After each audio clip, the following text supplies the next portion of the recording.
People generally go through similar experiences in life, but they choose different paths with different outcomes.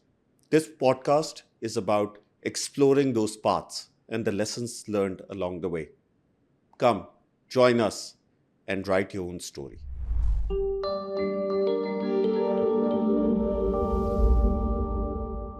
I want to welcome Umar to Thank our you very much. podcast today. Thank you. So glad to be here. Thank you for organizing this. I'm really excited for our conversation. I want you to give a little bit of an introduction yourself. I grew up in Pakistan. Obviously, मैं लाहौर में बड़ा हूँ जी. वहाँ से हम O levels, A levels मैंने लाहौर से किए. Then I moved to Canada. I went to university at McGill University in Montreal. I did my bachelor's there. Then I stayed back in Montreal and I had a brokerage business. So I was doing investments and insurance and so on. And in hindsight, I guess we'll talk about it a little bit after as well. I think those were transformational years for me as well because I ended up in, from good old Lahore की सड़कें, आप भी उससे बड़े वाकिफ़ हैं, उन्हीं चौकों से, उन्हीं सड़कों से, फिर एकदम से Montreal, Canada, French-speaking Canada, as you know, so I had to learn French, obviously, to do business because it's very difficult to grow a business without speaking French. तो वो ज़रा, I think, बहुत ज़रा transitionary time था मेरी life में, and again, if there's one thing that, I've got 3 young boys, as you know, one of the things I try to advise them as well is to keep putting themselves in different circumstances, different situations. I think the more exposure we get in life, the better it is. I don't even think there is such a thing as good exposure or bad exposure. I think either we succeed or we learn. I don't think it's failure. I think either succeed or we learn. So बस यार learn करते करते सो अपना 6 साल का मेरा business था. ये एक हलाल इन्वेस्टमेंट्स, इस्लामिक कंप्लाइंट इन्वेस्टमेंट्स का उस वक्त इतनी बात नहीं थी जितनी आज है. सो वो ग्रो करते करते अल्हम्दुलिल्लाह it became almost a $27-28 million portfolio. And then obviously I traveled to Dubai once in February. February में Montreal -40 छोड़ के कोई यहाँ आए तो आपको पता है क्या फीलिंग होती है. तो obviously I loved it here. And literally my oldest son was just born at the time. And my wife and I went back. I said, listen, we need to move. Literally in a couple of months, we packed up everything and we ended up in Dubai. So socha ab kya kare? And I think skills, behaviors or attitudes ka jo mixture hota hai na, I think, Jawad, one of the things I've learned, as you mentioned, my training and development business, which I'll get to in a second, I must have trained now, Jawad, over 100,000 people in 54 countries, in different companies. And I've learned more than I've taught. And one of the things I've learned is that there is a sweet spot of skills, behaviors, and attitudes that when they come together, 2 plus 2 becomes 5. So for me, it was basically, public speaking was one thing I was halfway decent at. I think the behaviors of taking risk and entrepreneurship had been ingrained in me with the experience in Canada. And then it was just having a positive attitude, which we'll talk about. I think negativity and positivity is contagious. It's infectious. So I think I've tried to the best of my ability to put those together. And this journey started of training and development, of leadership and sales and service and culture shift and soft skills like negotiation and time management and emotional intelligence and mindfulness. The more I trained, the more I taught, the more I learned. I think client after client, I got better. I'm still getting better. Lots of a million miles to go for me as well. So your training and development ki journey continued rahi, and alhamdulillah something fantastic happened to us actually a year and a half ago. My business got bought out by the world's largest provider of social care. So they bought a stake in my business, which meant for the first time in our life we had working capital, which we never had. And obviously with that we're able to then grow. And as you know, Saudi is a big play for everyone in the Middle East and everywhere in the world really. So that's a big play for us. So right now, over the past year or so, just when I thought I had everything figured out, just when I thought I was consciously incompetent, I have become unconsciously incompetent. So now I don't know what I don't know. And this whole world of dealing with a board and managing, upwards and downwards is new for me as well. So I'm learning also. Iske saath saath, Jawad, you mentioned cricket. It's a big part of our life collectively. So about 12 years ago, 2 or 3 friends of mine and I, we just kind of put our heads together. We said, listen, we wanted to play good cricket. And believe it or not, Jawad, Dubai, the UAE in general, but Dubai in particular, had an amazing infrastructure. but there weren't enough of these, properly well-run tournaments, right? And leagues especially. So maybe there were some tournaments, 3 or 4 weeks, teams would come together and so on. But the infrastructure was there. So again, a bit of an entrepreneurial mindset. I saw the opportunity, again, with my friends as well. I should mention them as well. They, Haroon, Tausif, Hamad, they were instrumental in getting us to where we have. And then we started this tournament, this league really with 4 teams. It grew to 8, grew to 12, 16, 20. It kept growing. Then we ended up getting our own ground as well, because that was we always had a middleman that we had to rent these slots and grounds. So वो journey continue करता गया, and then finally today we've got more than 120 teams now associated with UAE's largest cricket league. I also think we are the most premium cricket league as well, because we've now in domestic cricket introduced concepts like DRS, which is umpire review technology, which we brought from Australia. We've got new grounds that we're working on as well. The quality of the balls, equipment, cricket, trophies, we continue to work on. So yeah, it's an interesting situation for me, because all of those lessons, Jawad, that I'm learning and training in the corporate room of concepts like trust and team building and leadership, I'm actually getting to practice this firsthand, not just in my training business, but also in the cricket business as well. Somebody once told me that if you want to go fast, you go alone, but if you want to go far, you go together. So working with an entrepreneurial mindset, trying to collaborate with people, build alliances and partnerships is something that I'm working on, both on the training side and on the cricket side as well. जब हमारी initially मुलाकात हुई थी, I remember we were on a ground and we were discussing things, और आप मुझे बता रहे थे कि जब आप कनाडा में थे, आपके जहन में चीज़ें थी कि I want to do this, I want to do training, I want to be on the stage, I want to be in front of people, I want to do quite a lot of things, right? जो वहाँ पे शायद आप नहीं achieve कर रहे थे, लेकिन आप वो प्लान लेके, वो जहन में वो सारे कॉन्सेप्ट्स लेके दुबई आए, और then you made it successful, right? You implemented all of those things, all of those ideas. A lot of people have ideas. A lot of people think about ideas. Like a lot of people want to be in front of a bigger audience, and they want to talk, and they want to be part of all of these conferences that are happening. That's it. लेकिन वो ये उनको एक pathway नहीं मिल रहा होता कि हम ये इसको लेके चलें कैसे और इसको implement कैसे करें. तो ये आपके लिए ये जो जर्नी थी, ये वाली सोच की कि मुझे ये करना है, उससे इम्प्लीमेंट करने की कि मैं ये कर रहा हूँ, और उसके बाद अब मुझे क्या करना चाहिए. This is how it happened for you, and this is how, if it gets replicated by anybody else, this is how they will be able to do it. Yeah, something interesting happened in my life, and I met this guy, Chris Gardner, from the movie Pursuit of Happiness, if you remember, with Will Smith. So I got to meet the actual guy. It's a true story, as you know. And this guy, he flew in. I guess I should mention him on the podcast as well, because maybe he'll see this as well. And he had a huge influence on my life. He probably at that moment didn't even realize the impact he was having. So I told him, he said to me, so, how do you do what you do? And I said, well, I'm a broker, and, it's typical of private wealth. So a husband and wife would come, and I'd sit down with them, and I'd show them their risk profile or their rate of return or, mutual fund portfolio. So Jawad, what he said to me actually had a huge impact. And there's one thing that I can share with you on the podcast, which I keep reminding myself, and then obviously anybody that I work with and my team, even my own children, is manifestation, is power of visualization. So he told me a few things which completely changed the way I used to do my appointments. So after I came back from Tahiti, people would sit down, husband and wife would come. So the first question I'd ask them, I'd say, so guys, what do you want to do? So they'd say, well, we want to invest money. And I'd say, well, why do you invest money? They say, we want to make money. I said, well, why do you want to make money? And something would happen, Jawad. Half of them would say, I don't know. I don't know. The other half would say, I want to buy a house. And I'd say, what kind of a house? And they'd say, I don't know. I never thought about that. So I take a pen and I start drawing their house, Jawad. So I say, what color bedroom? What part of the city? Swimming pool in the back? How many bedrooms? And you'd see their body language, Jawad, shift from arms crossed, legs crossed, sleazy broker, going to sell me something, to edge of their seat, leaning forward. And then they would ask me the question, how much money do we need to give you to get to this? Because this stupid little painting, Jawad, was a manifestation, was a visualization of their success. Nobody had done it for them. And the funniest thing, Jawad, I wish I'd recorded it for today.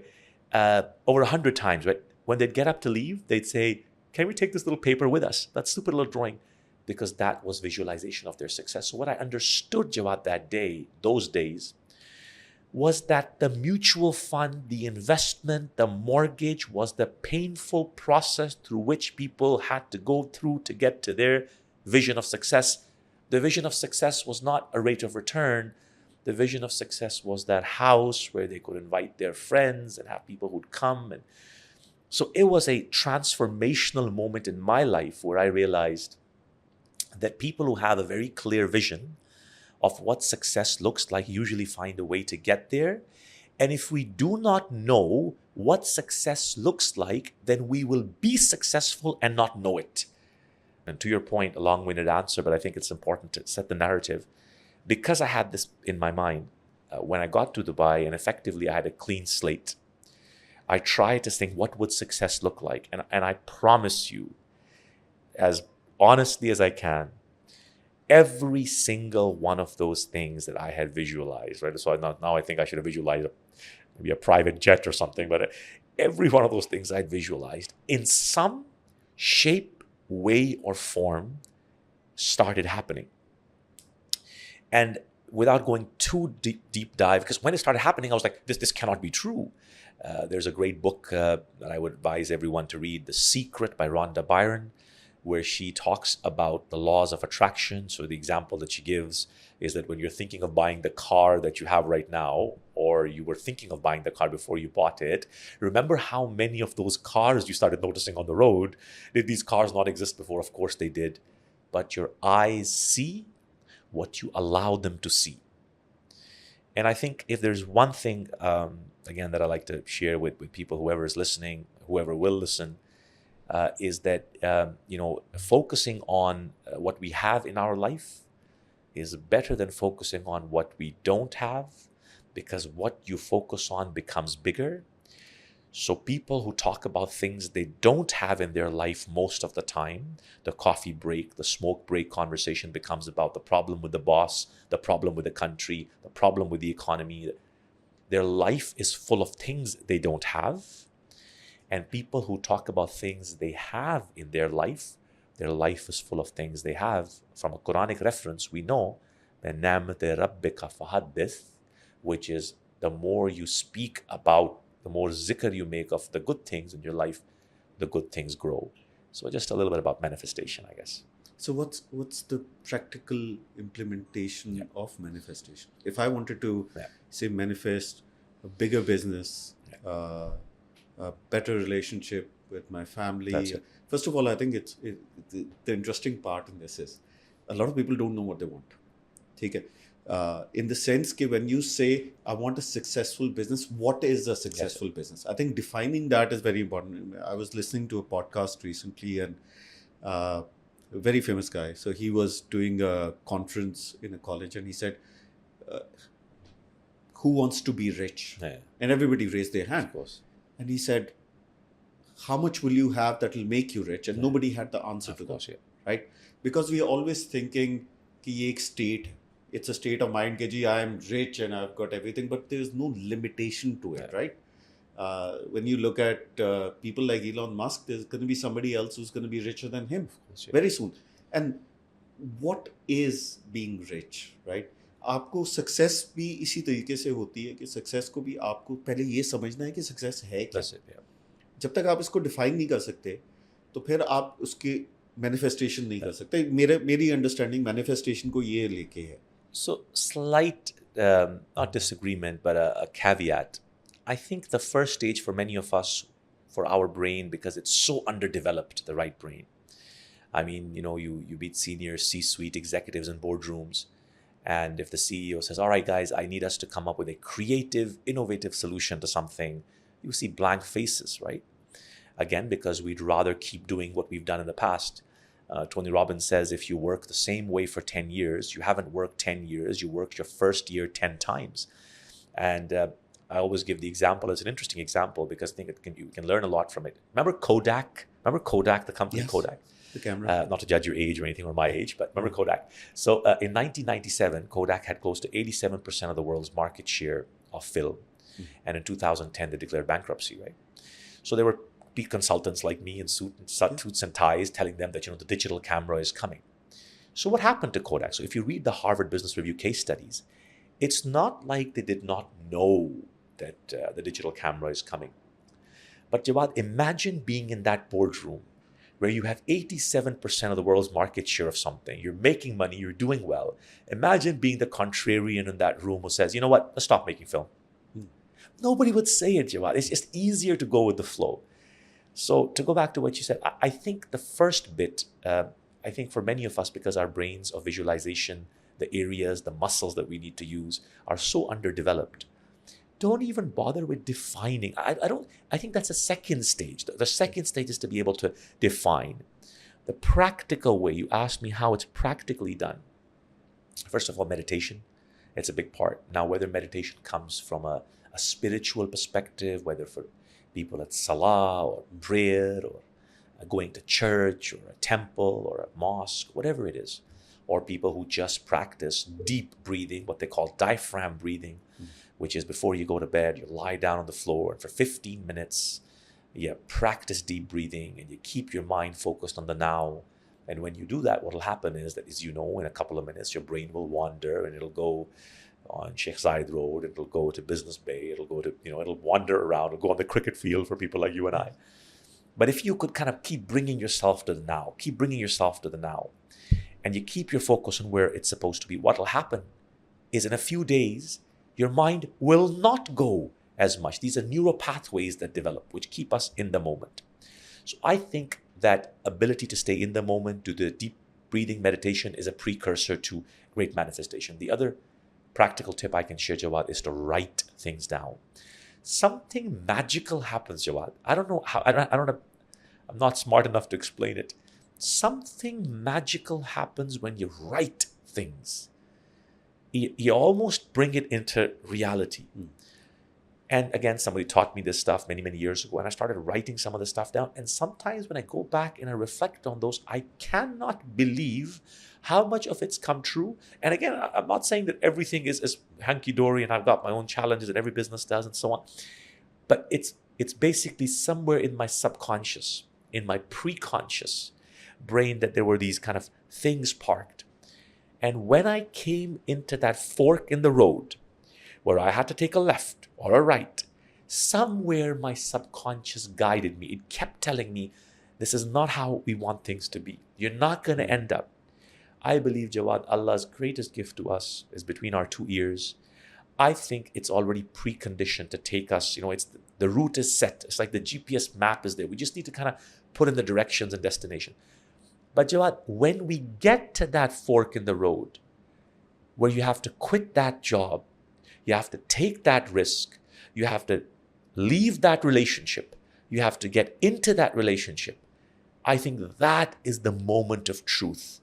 So if I could summarize, Jawad, I think when that moment comes, when your unconscious, your subconscious brain, it tells you, take a left. It's the harder thing to do. Take a left. Drop that relationship. It's toxicity in your life. It's negativity.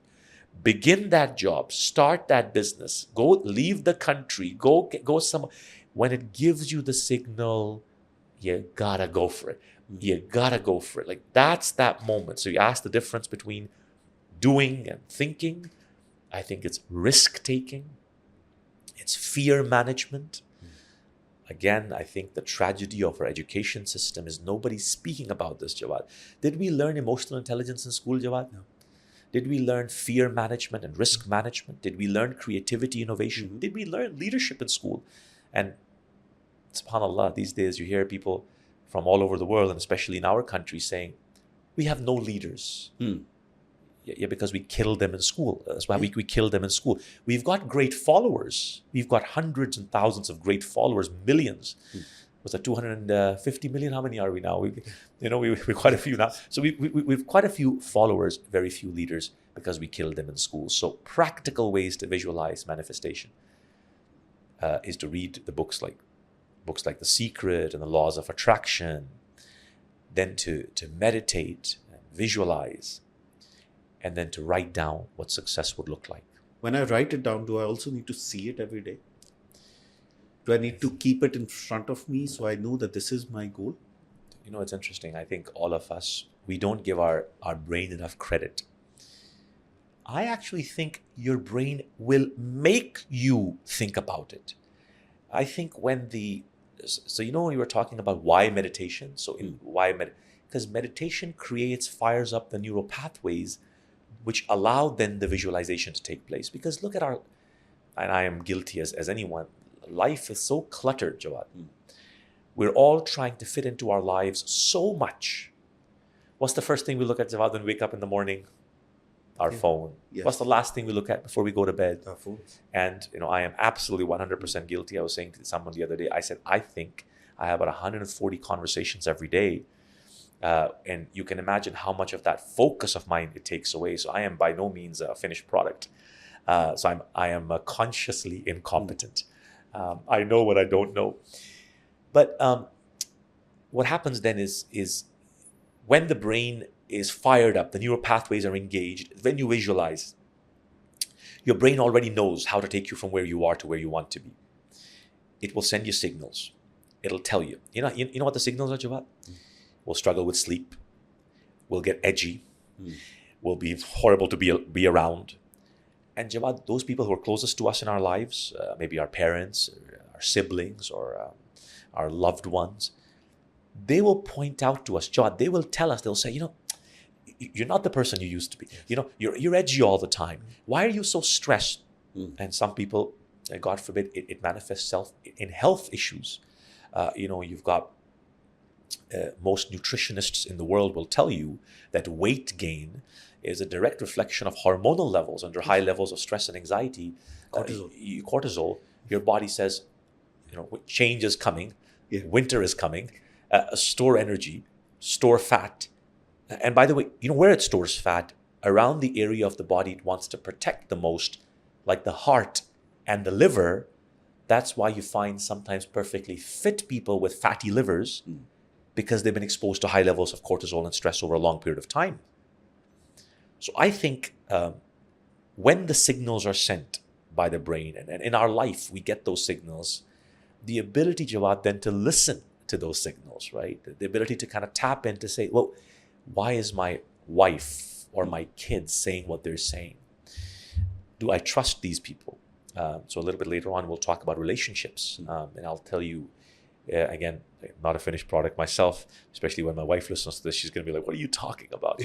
But one of the things in relationships I think we all need to do is, if we have got those people in our life that we can trust to pack our parachute, we've got those relationships in our life, then when they give us some feedback, Jawad, the single biggest thing I think that at a very high level, at kind of C-suite kind of level in life, or board of governors kind of level, the one thing that I think a lot of C-suite executives struggle with, and we do a lot of individual coaching, one-on-one and leadership sessions, they say, no one gives me feedback.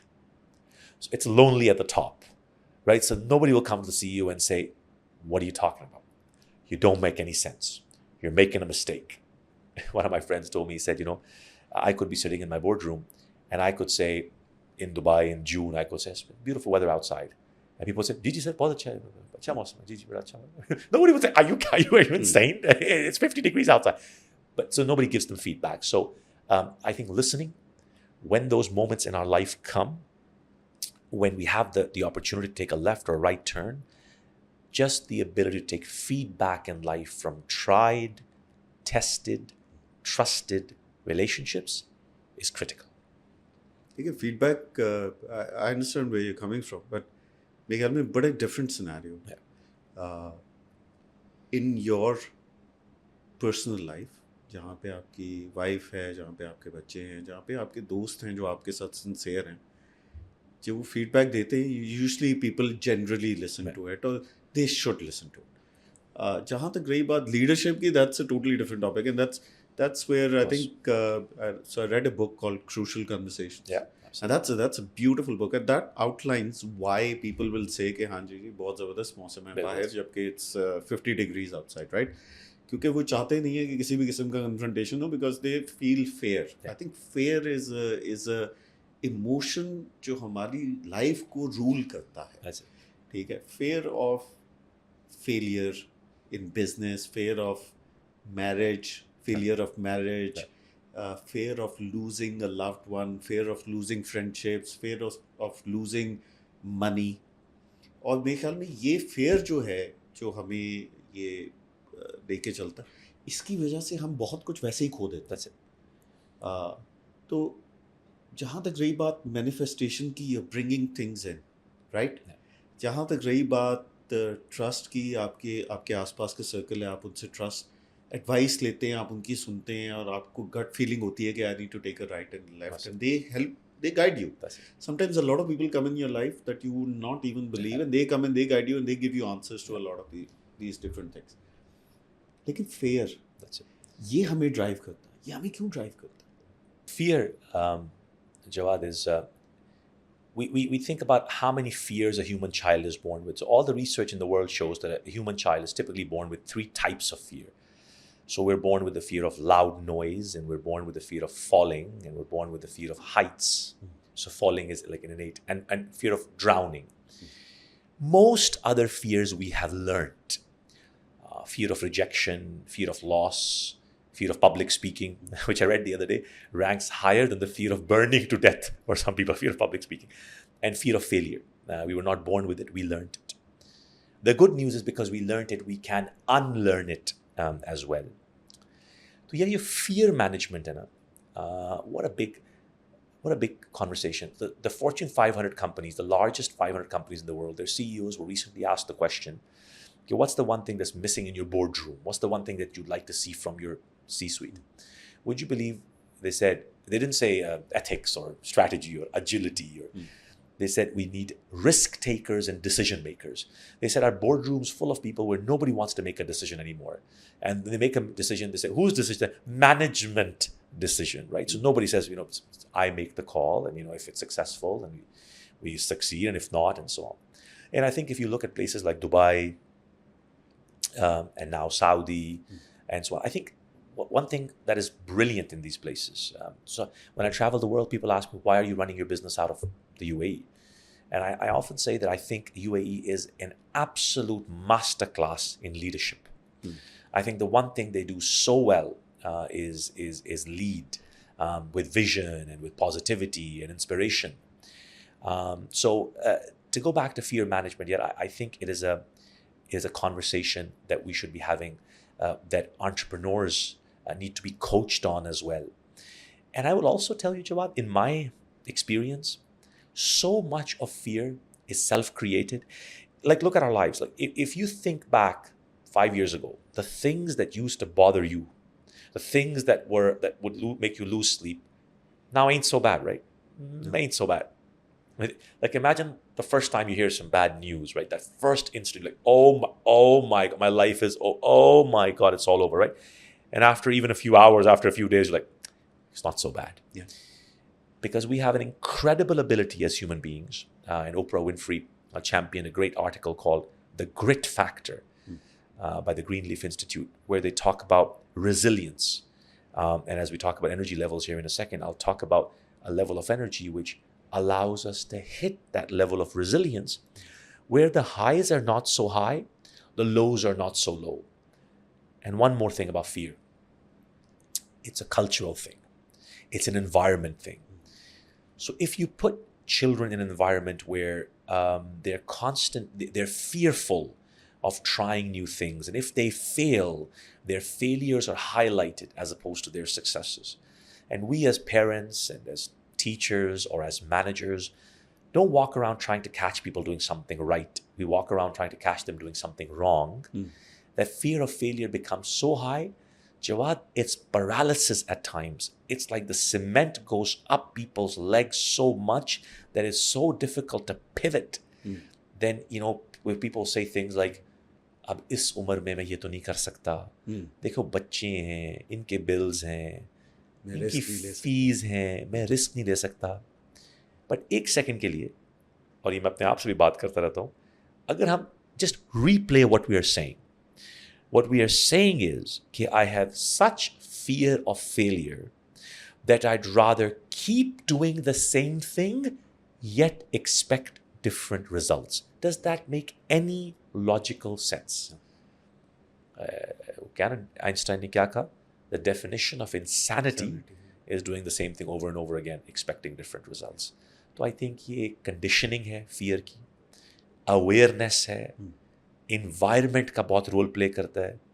सो जो हमारे viewer सुन रहे होंगे, अगर कोई उसमें से कोई value add हमने कलेक्टिव जितने धक्के खाए हैं दुनिया में, उनसे अगर वो कुछ लेसन लर्न कर सकते हैं तो वो ये है कि कितने फियर सेल्फ क्रिएटेड थे, कितनी चीज़ें थी जवाब जो हमने अपने जहन में क्रिएट की हुई थी, और जब हमने वो चीज़ ट्राई कर ली, वो एंटरप्रेन्योरशिप का स्टेप ले लिया, वो बिजनेस खोल लिया, वो रिलेशनशिप छोड़ दी, वो रिलेशनशिप के अंदर आ गए, तो रियलाइज हुआ कि इतना बुरा तो नहीं था.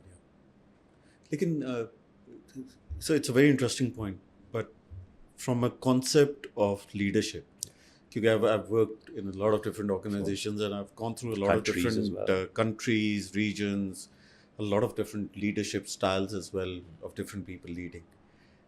एक जो चीज़ जो बहुत कॉमन उसमें आती है वो ये आती है कि जैसे जैसे एक बंदा ऑर्गेनाइजेशन में ऊपर जाता जाता है, वैसे वैसे एक सेंस ऑफ इंटाइटलमेंट आता है. ऑफ कोर्स, ठीक है, मैं अब डायरेक्टर हूँ या मैं अब सीईओ हूँ और मेरी बात जो है वो अल्टीमेट है और कोई इसके अगेंस्ट नहीं जा सकता.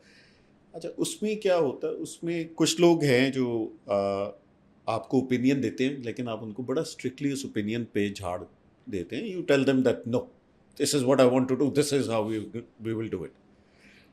नेक्स्ट टाइम क्या होता है कि वही सेम जो लोग हैं वो फिर अपना ओपिनियन नहीं दे पाते. अब वही एक फेयर है, क्योंकि वो एक एक्सपीरियंस है जिससे एक न्यूरल पाथवे डेवलप हो चुका हुआ है, जो मुझे ये बताएगा कि यार अगर मैं बॉस के सामने ये बात करूंगा तो मेरा बॉस इस तरह से रिएक्ट करेगा, या अगर मैं अपनी वाइफ को ये बात करूंगा तो मेरी वाइफ इस तरीके से रिएक्ट करेगी, या अगर मैं अपने किसी दोस्त को या किसी जानने वाले को इस तरीके से बात करूंगा तो वो इस तरीके से रिएक्ट करेगा. और फिर मैं क्या करूंगा, मैं नेक्स्ट टाइम वो चीज़ रिपीट नहीं करूंगा, जबकि वो चीज़ गलत नहीं थी जो वो कहना चाह रहे थे. वो एक सेंस ऑफ इंटाइटलमेंट की वजह से, वो एक मे बी गरूर की वजह से, वो एक अपनी सेल्फ एस्टीम की वजह से they don't want to listen. अब क्वेश्चन असल में ये है कि बहुत से लोग इस तरह की सिचुएशन से जब निकल के आते हैं तो ज़्यादातर क्या होता है कि वो लोग जो हैं वो उसी में फंसे रहते हैं. अब जब आप नेक्स्ट रोल में जाएंगे, नेक्स्ट ऑर्गेनाइजेशन में जाएंगे, आप यही एक्सपेक्ट कर रहे होंगे कि आपका जो मैनेजर है वो आपके साथ इसी तरीके से ट्रीट करेगा और आपका ओपिनियन मैटर नहीं करता. इस वजह से वो लोग चुप रहेंगे, इसी वजह से वो लोग कहेंगे बाय 50 डिग्री टेम्परेचर है तो बड़ा ज़बरदस्त मौसम है जी, बारिश वाला मौसम होने लगा. ये सारे जो फेयर्स हैं, ये एक दफ़ा जब न्यूरल पाथवे डेवलप हो जाता है, इसको ठीक कैसे किया जा सकता है?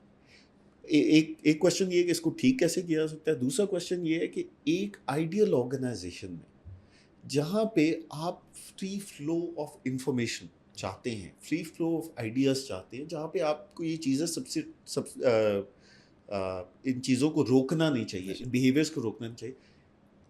एक लीडर, एक सही मायने में लीडर जो होता है, वो किस तरह से ये चीज़ें डेवलप कर सकता है. एक अपने लिए न्यूरल पाथवे जो डेवलप हो गया उसको कैसे ख़त्म करना. और दूसरा क्वेश्चन ये है कि अगर आपको ये एडवाइस किसी लीडरशिप टीम को देनी पड़े ड्यूरिंग अ ट्रेनिंग सेशन, आप उनको क्या कहेंगे कि क्या नहीं करना ताकि आप ये अच्छे तरीके से free flow of information, free flow of ideas लेके आ सकें. आपने पहली सवाल पूछा कि वो न्यूरो पाथवेज को ब्रेक कैसे करते हैं. तो Richard Branson in his book The Virgin Way, where he speaks about the businesses he owns. So he uses a phrase which I like a lot. He says, train the brain. So how do you train the brain to look at failure not as an ending, but as a beginning? I mentioned to you before that there's no such thing as failure. We either succeed or we learn. अच्छा, अब ये चीज़ें कोई motivational speaker अगर कह दे stage पे खड़ा होकर तो अच्छी तो बड़ी लगती हैं, बट अगर आप बीवी से लड़े हो सुबह, आपको पिंक स्लिप आई हो ऑफिस में, आपके बैंक अकाउंट में पैसे ना हो, आपके अगले हफ्ते के बच्चों के आपने फ़ीस देनी हो, तो बंदा कहता है कि जी चीज़ें कहनी बड़ी आसान होती हैं बट आके ज़रा करके दिखाएं ना. सही. सो मैं जब भी इन चीज़ों से खुद गुजरता हूँ या सोचता हूँ, मैं देखता हूँ कि व्हाट कम्स फर्स्ट. ये जवाब बड़ा इंपॉर्टेंट क्वेश्चन है. What comes first?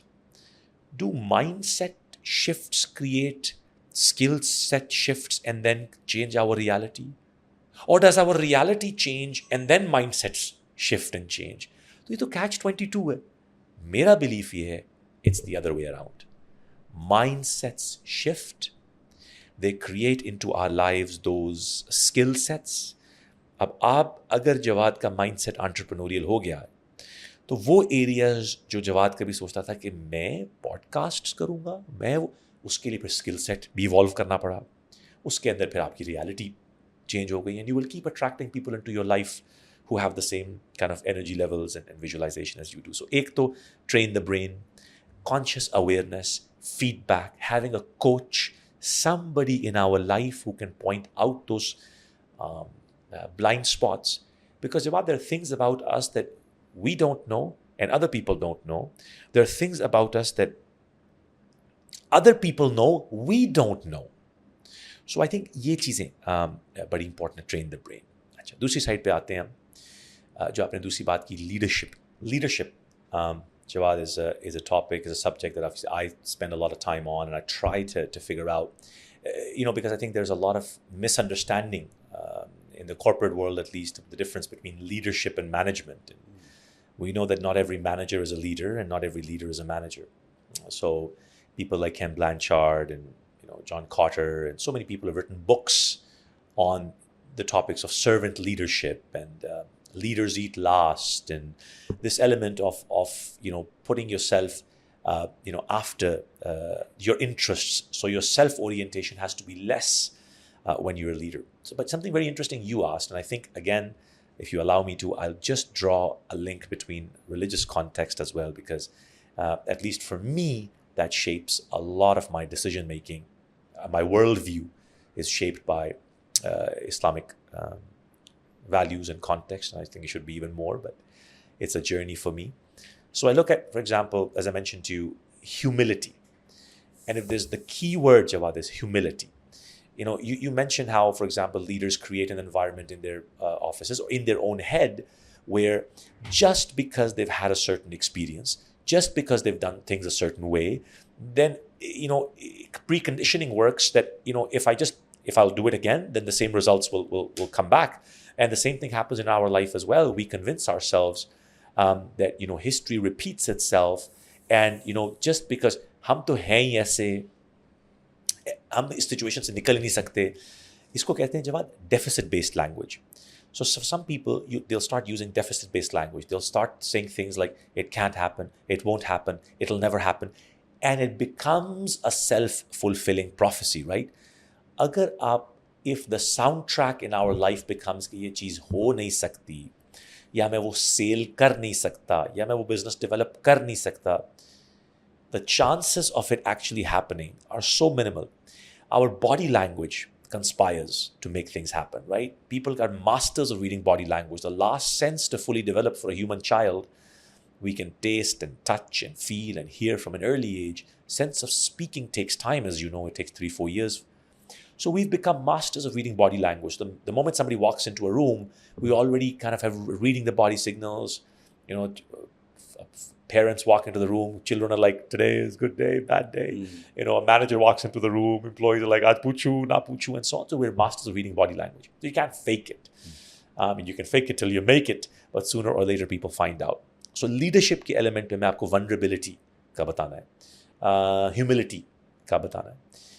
I think, again, if I look at the example of Hazrat Umar, Raziyallah, who had the famous story, again narrated by non-Muslim sources, narrated by Roman and Byzantine sources, where they say that when Hazrat Umar was walking into conquering Jerusalem, and that famous example of where the Pope the Pope was carried on the backs of his servants and slaves. And when he walked out to have the negotiation with Hazrat Umar Raziyallah, and he was the one who was actually pulling the camel, and his servant was the one riding the camel. So he asked the servant, he goes, where is your caliph? And he said, this guy right here. And he goes, this guy? And you can imagine the mindset that must have existed at the time. And I'm so passionate about this topic, I can talk forever. But I just want to mention, I think leaders that show vulnerability, that show humility, that sit in the meeting when somebody asks them a question and they say, that's a great question, I never thought about that. I actually don't know the answer. they espouse, build more trust in their teams than leaders who pretend they know everything about everything. The earlier point we were making about fear management, I think a lot of the, you said you want practical ways in which we manage fear. I believe the only way to overcome certain fears is to put yourself in situations where you're confronted by that fear. You cannot overcome the fear of swimming by not getting wet. You cannot overcome the fear of public speaking unless you put yourself in environments where you have no choice and you have to speak. There's an enormous amount of data, literature, Jawad, out there which talks about people who were put in certain circumstances.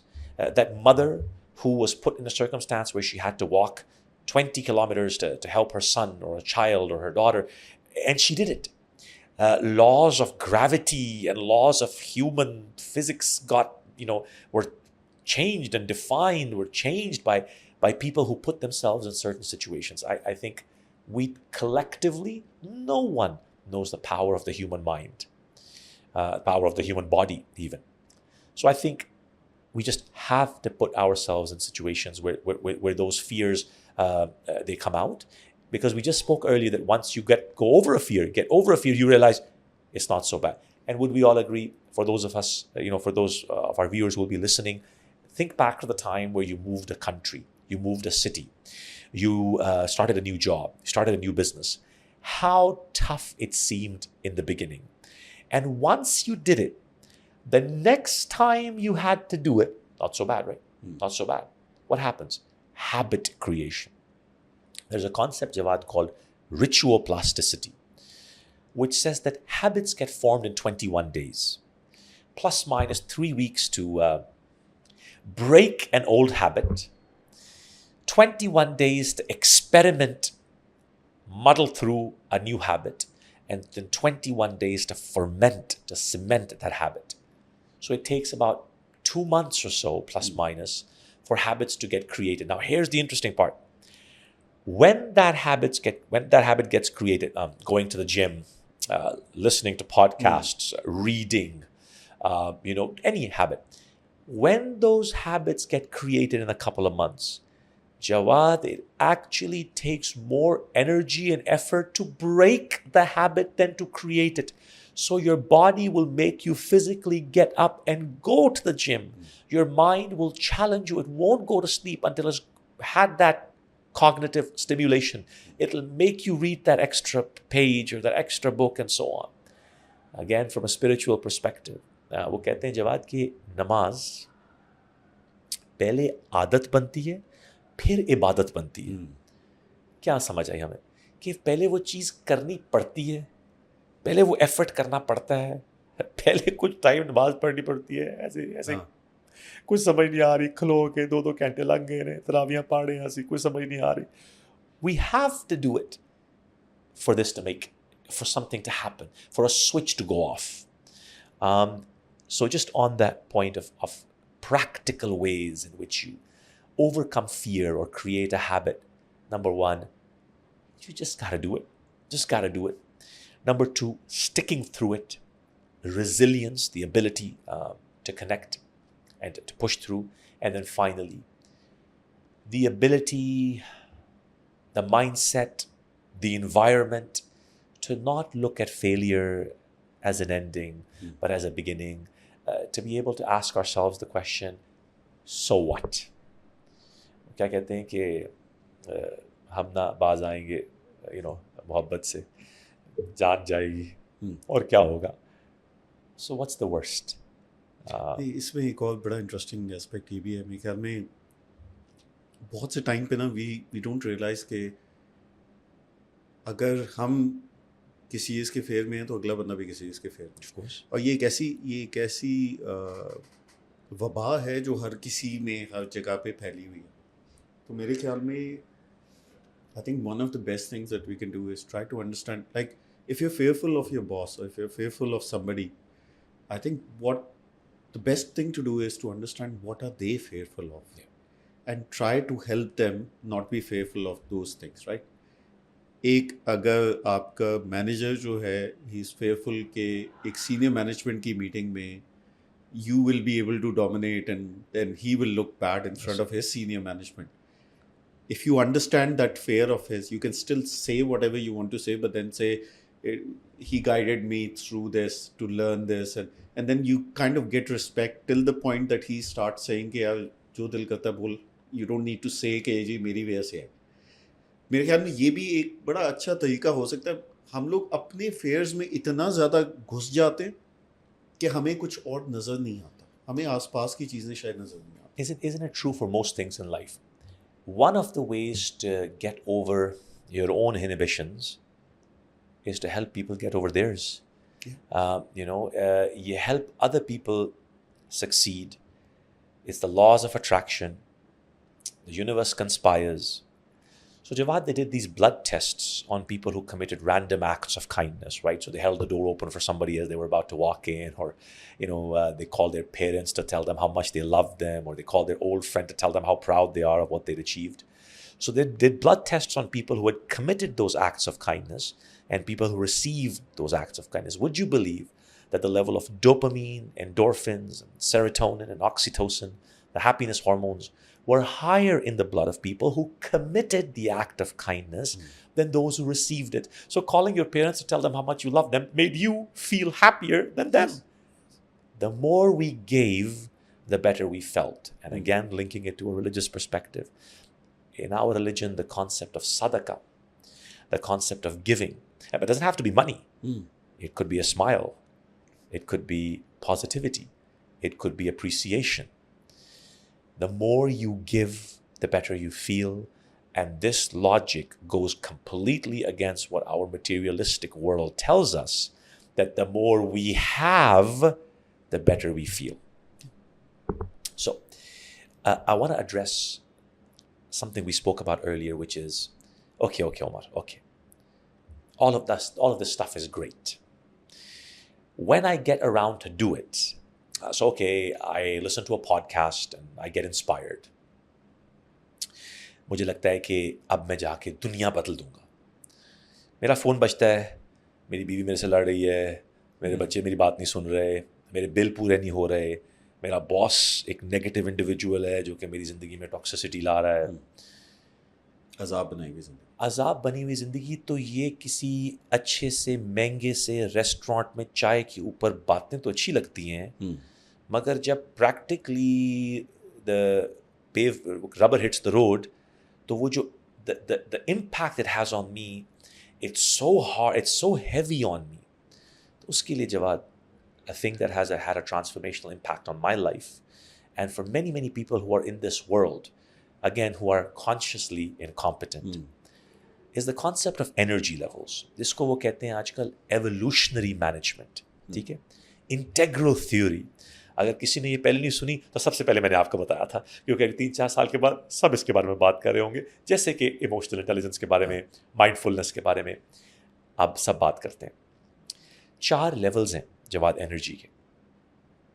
If you look at the MRI scan, functional MRI testing of a human child when they're born between the ages of kind of 0 and 2, the only area of the brain that's active is the back of the head here near the spinal cord, in an area called the reptilian brain, where bioenergy is stored and is born. What is bioenergy, Jawad? It's the energy for physical movement. It's the energy for, it's the energy that kept you alive. So when you were hungry, you cried. It kept you breathing. It kept you alive. It's survival energy. It's the energy for motion. Some people have high levels of bioenergy, and 5 a.m. they're in the gym. Other people barely make it to work. So if you suffer from low levels of bioenergy, blame your parents. No, don't blame your parents. Bioenergy is the energy for motion. It's born and created in those early years.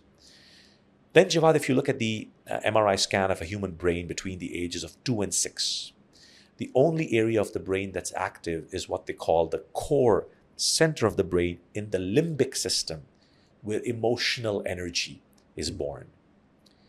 Earlier when we were talking about fear, and we said we're only born with kind of those 3 fears: fear of drowning, and fear of loud noise, and fear of falling, and so on. And we said every other fear is created. Would you believe, Jawad, that so many of those fears are created between those ages, between those years of 2 and 6, plus minus? That is a funny thing. When we're growing up as kids, what was the one thing in Pakistan and any other part of the world that parents typically tell their kids when they're going out on the street to play? Most parents tell their kids, don't talk to strangers. Jawad, look at what we do every day. Look at what you do every day. We talk to strangers, right? So these are fears that we were created, but we had to manage. For the men who are listening to this podcast, what was the one thing our fathers said to us growing up when we were crying as boys? What do fathers typically tell their sons, right, if they're crying? Men don't cry. Be a man. So over time, we've associated emotions to weakness. And so many men have this issue of displaying emotions in their relationships because they genuinely believe that if I am emotional, I'm going to be considered a weak person. Yet all the evidence points otherwise, that the most emotional intelligence, the most emotional connect that people have is when they display emotions. So, between the ages of 2 and 6, Jawad, emotional energy gets created. 0 to 2 was bioenergy. Then between the ages of 6 and 12, the only area of the brain that's active is the front of the brain, what they call the neocortex, the prefrontal lateral lobe, they call it, where cognitive energy gets built. So cognitive energy is the energy of learning and reading and listening, so growing. So law, legal, language, math, science, all of that comes between those ages of language, 6 and 12, right? Where you learn how to try new things. After the age of 12, believe it or not, our brain really doesn't change much. So IQ actually doesn't really change astronomically, but your EQ, obviously emotional quotient, which is for another podcast. So much to talk about on EQ. Remember emotional quotient, right? Which has things like self-awareness, self-expression, self-management, optimism, achievement, drive, contentment, empathy. IQ gets you hired, EQ gets you promoted. Yes. What you know gets you the job, and how you deal with who you know gets you promoted. So believe after the age of 12, your IQ doesn't change much, but there's one energy level. And for those of our viewers who will be listening to us, if you can remember nothing else, or if you can take away this, there's one level of energy that very few people tap into. It is what they call the highest level of energy, usually Jawad referred to as purpose energy, spiritual energy, soul energy, many, many names to it. But effectively, what is it? It's the ability to tap into something which is bigger than ourselves, which is a purpose beyond us. Now, for some people, it could be a spiritual purpose. दीनी तौर से उनका purpose किसी चीज़ से link हो गया, कि आखिरत के साथ link हो गया. मिलिट्री में कोई लोग हैं कि मैं डिफेंड माई कंट्री, उनका पर्पस उससे लिंक हो गया. कोई एथलीट है, उसका गोल्ड मेडल से लिंक हो गया. Now, they don't have to be Nelson Mandela-ish, Mother Teresa-ish kind of purposes. But I want to give my children a better standard of living than I had. It's pretty good. I want to make a lot of money. It's pretty good. As long as that purpose is clear. Jawad, when the purpose is crystal clear, this links back to the visualization of success, manifestation we spoke about earlier. That purpose energy, Jawad, it pulls all the other energy levels with it. So those people who have that clear purpose, defend my country, win the gold medal, give my children a better standard of living, their bioenergy remains high, so they stay physically active. Their emotional energy remains high, so they stay resilient. The highs are not so high, the lows are not so low, and they stay cognitively stimulated and challenged. So the purpose energy sits on the top and it pulls all the other energy levels with it. So the purpose needs to be crystal clear. And again, it doesn't need to be this, huge BHAG kind, Nelson Mandela-ish kind of purpose, right? It can be something simple. But as long as it's clear, as long as it's written down, as long as something we think about consciously, and then the laws of attraction conspire to make that happen. These are 4 legs to a table, these energy levels. bioenergy is increased through physical fitness. I'm not saying six-pack. I'm just saying 30 minutes a day, gym, something cardiovascular, right? For physical fitness, nutritional wellness. साढ़े लोरियां करते बड़ा साढ़े वास्ते बड़ा मुश्किल है. फिर nutritional wellness के किन्ने बजे की खाना है साढ़े वास्ते बड़ा मुश्किल है. चलो कोई नहीं, कहना तो चाहिए. Nutritional wellness and sleep hygiene. Food is the fuel to the body. Sleep is fuel to the brain. So for bioenergy, physical fitness, nutritional wellness, sleep hygiene. That's how you keep it high. For emotional energy, it's surrounding yourself with things and people that you want to be with. It's doing things that you love to do. It's being around people that you want to be with. And it's sadaqah, and the more you give, the other thing I mentioned before. For cognitive energy, it's about reading. It's about putting yourself in situations. I said earlier that one of the greatest things I think parents can do for their kids and managers can do for their employees is to put them in circumstances.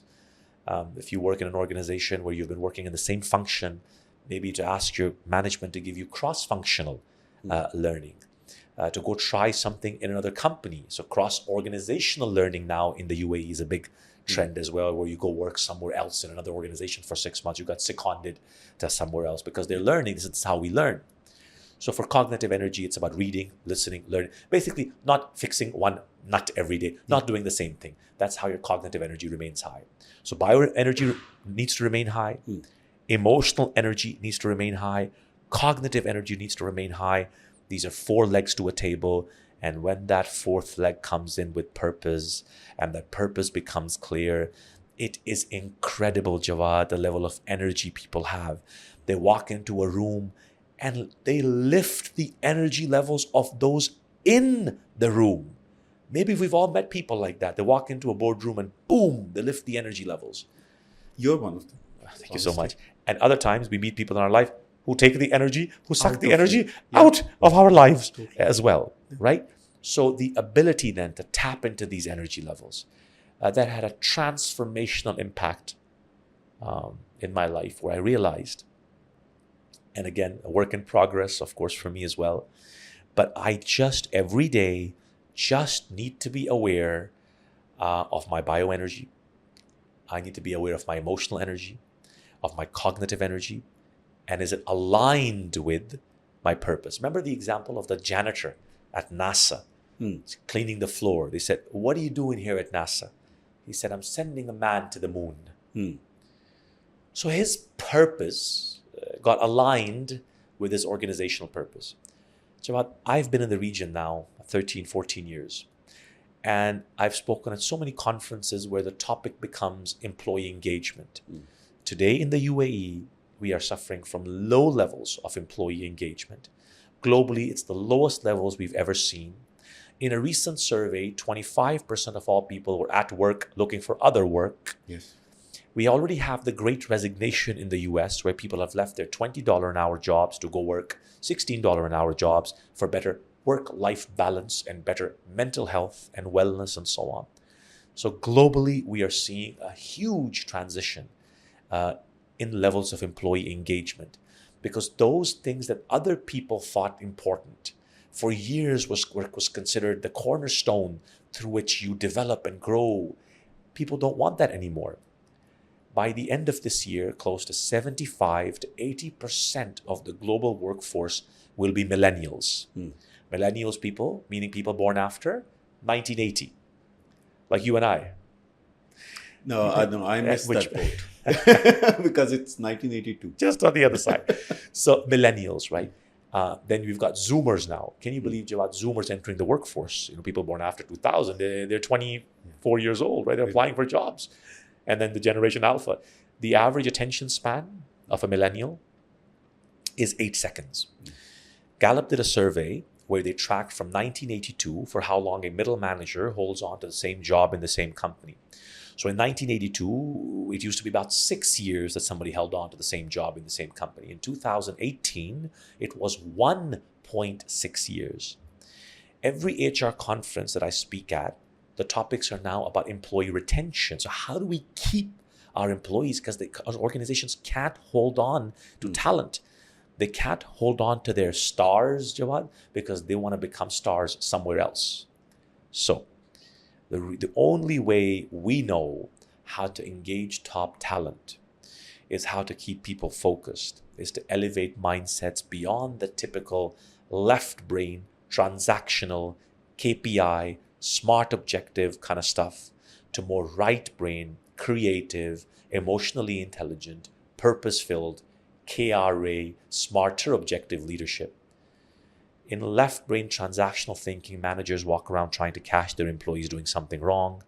In right brain transformational leadership, leaders walk around trying to catch their people doing something right. They build a culture of reward and recognition, not fake recognition, but surely when your eyes get tuned to looking at positivities, you see positivity. One of the challenges we have in our life, Jawad, is look at the amount of stimulus we have in our lives. 25 years ago, not 250 years ago, 25 years ago, most people, when they left work. So the laptops about 25-year-old, smartphones 15, 16 years ago.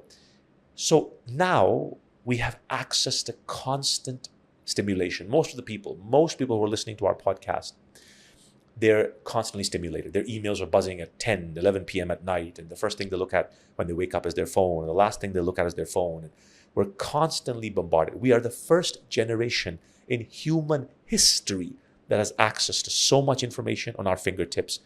Don't you think it's going to have an impact on our lives? It will, definitely. On our health? Yes. On our relationships? Look at the average nuclear family sitting around their tables, including my own, where everybody's got a phone in their hand or an iPad in their hand. So what's happening is, because of the stimulus, by the way, Jawad, most of which is negative. We make a joke to say CNN, which stands for constant negative news. And there is a newspaper in California, it opened up, they said, we're only going to publish positive news. They were bankrupt in 6 months because nobody wants to read positive news. So negativity sells. Imagine being in an environment where you're constantly bombarded by negative stimulus. You end up in a meeting, all of a sudden. You end up in a boardroom where there's negativity. One bad meeting, Jawad, becomes another bad meeting. A bad day at home becomes a bad day at the office. A bad day at office becomes a bad day at home. The only way we know how to challenge it is to have higher levels of EQ, is be self-aware, surround yourself with those people who give you feedback, meditate, spend time on yourself, spend time with yourself. Put yourself in situations and circumstances where those fears that you have, you're able to challenge them, to be accepting of vulnerability, to know that you don't know everything, and to get to a stage of conscious incompetence is also pretty good. And then to have a clear vision of what success looks like. Because if we don't know what success looks like, one day we will be successful and not know it. Now that's brilliant way of summarizing it. So I read a very nice book. It's called The Progress Principle. So they did a lot of research looking at employees who would be who had worked at a certain organization and they want to leave. They don't want to work there anymore. And one of the things that was common amongst all of them was very small things. So it's not money. Yeah. Money creates dopamine. Dopamine only lasts maybe for a couple of days, max. When you get a bonus, you're very happy. You've got a lot of money in your bank account. Then the next thing that you're worried about is how to spend it. Of course. Should I buy a property or am I going to lose it? Unless you've already spent it before you got the bonus. You spend the money you don't have. So what is it that keeps employees employed in a certain organization? It's just the way that you appreciate them.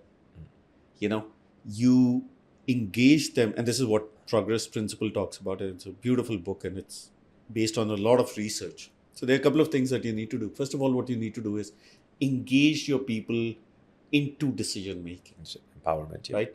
And this is very important because when they know that they've got a stake in it, that's it. They want to be part of it. They're part of your vision of success. what is a This janitor one. doing in NASA? That's it. Sending people to the moon. That's it. Co-creation. So they're It's part of co-creation.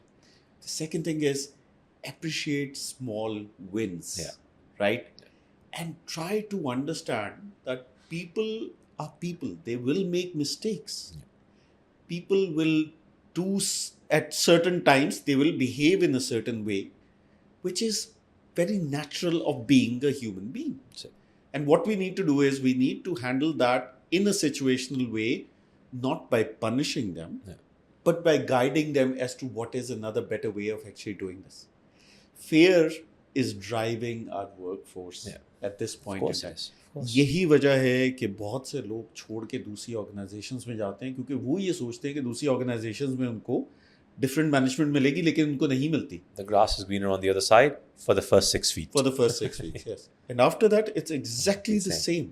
It's a culture. अच्छा क्या फिर वो अपने आप को satisfy किस चीज़ से करते हैं? वो अपने आप को सेटिस्फाई इस चीज़ से करते हैं, चलो यार पैसे ज़्यादा मिल गया, That's it. चलो टाइटल ज़्यादा मिल गया, I am doing the same thing, इसी तरह मुझे रिडिक्यूल किया जाता है. लेकिन मुझे ये नहीं समझ में आता कि इसकी ज़रूरत है क्या, इसको करने की ज़रूरत क्या है. आप इसको इतने अच्छे तरीके से कर सकते हैं. मैंने when we started this company, हमारा मकसद यानी कि they can tell you, my employees can tell you how we run the company, लेकिन मेरा मकसद यही था कि हर किसी को इन्वॉल्व करो डिसीजन मेकिंग में, हर किसी की बात सुनो, लेकिन ये चीज़ें क्लियर होनी चाहिए कि हाँ ठीक है, कई दफ़ा we will have to make decisions that we will have to make decisions. Democracy doesn't always work. Democracy doesn't always work, लेकिन एटलीस्ट अगले वाले को अपना ओपिनियन देने का, अपनी सजेशन देने का मौका मिलना चाहिए, क्योंकि यहीं से आप you feel liberated.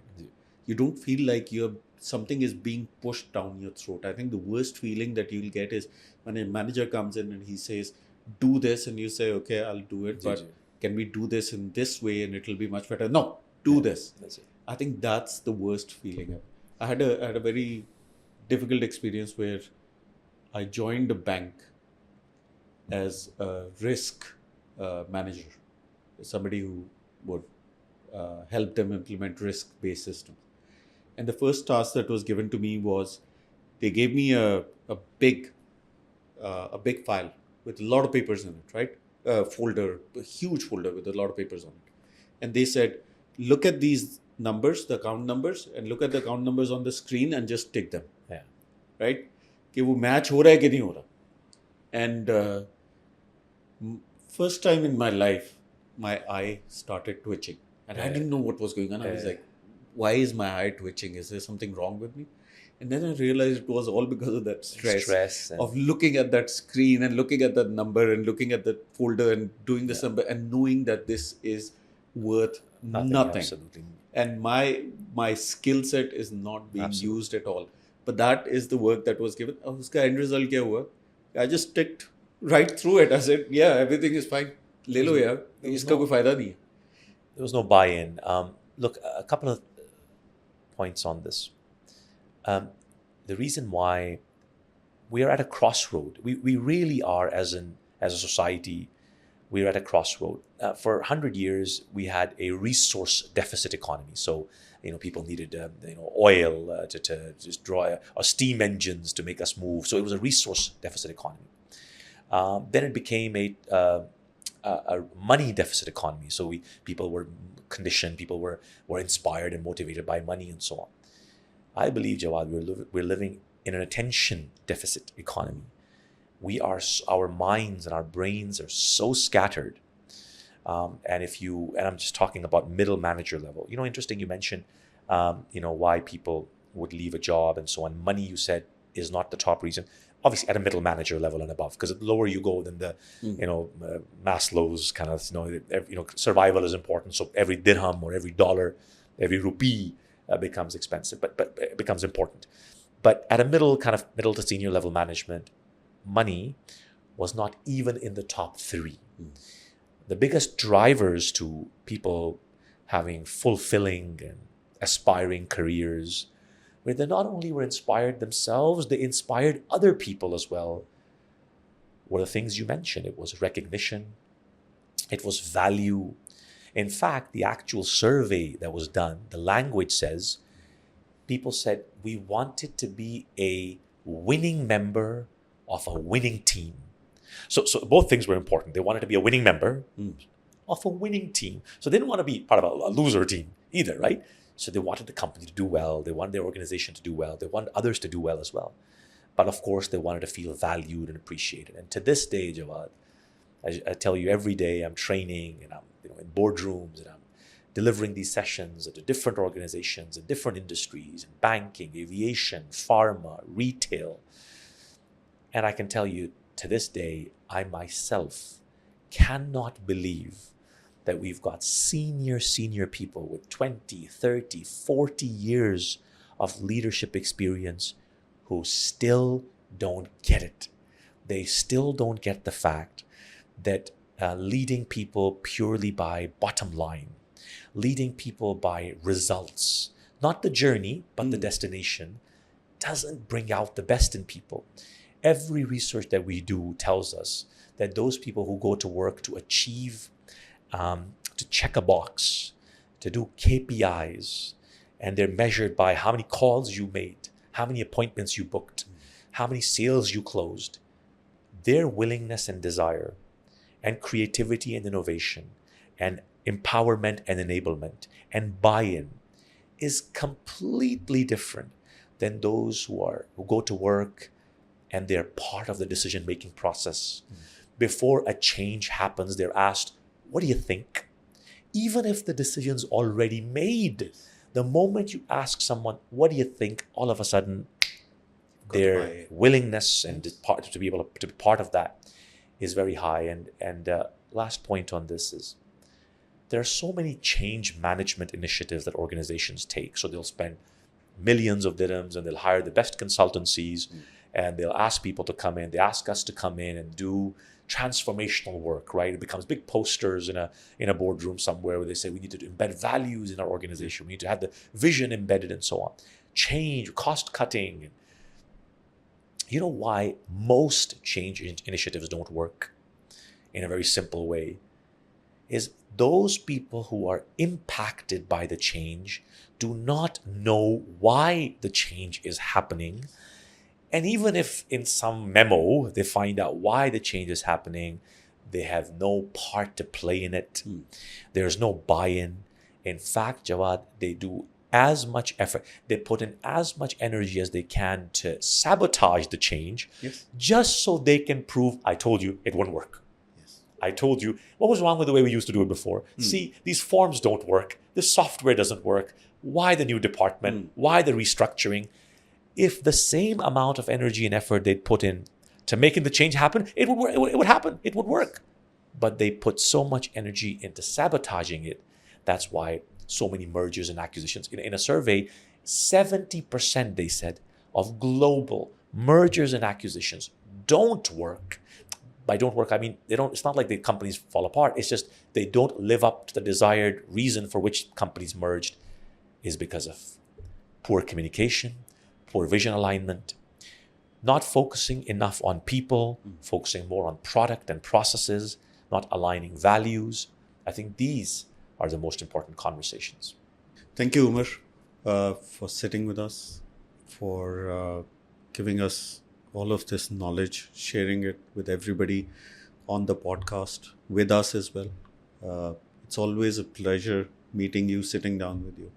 Very few people who actually think of things in a very specific way, try to find answers. And that's where it becomes really interesting. But this is not the end of it. Of course.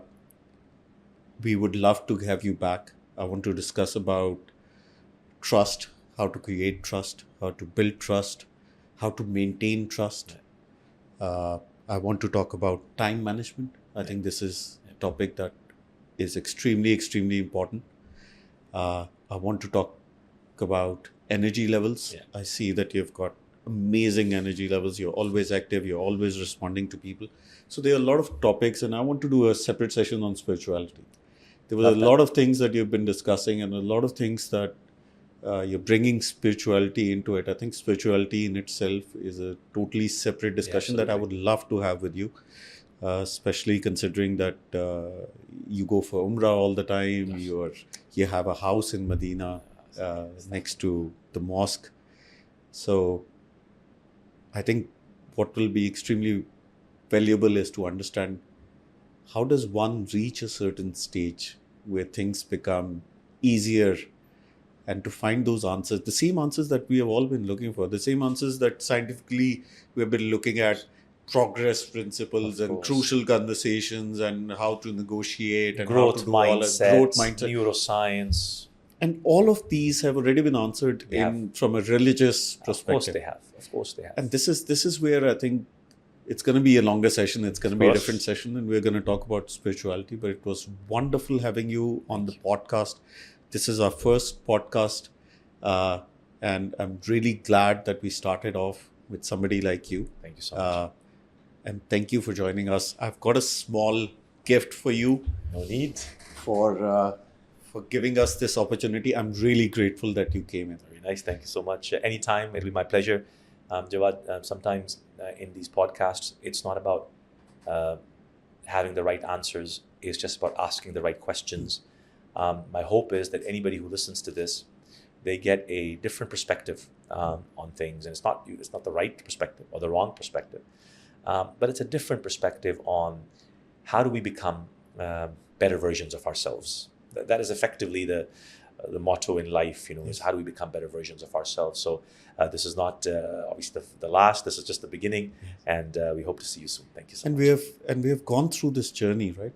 You have gone through a certain journey, and I've gone through a certain journey. And if you all look at it, I think it's quite similar. Yeah. But the lessons that we might have came up with during this journey might be a little bit different, or a little bit different. So it's always good to have a perspective of somebody else. So thank you again, and inshallah we'll see you very soon. Inshallah. Thank you, Omar.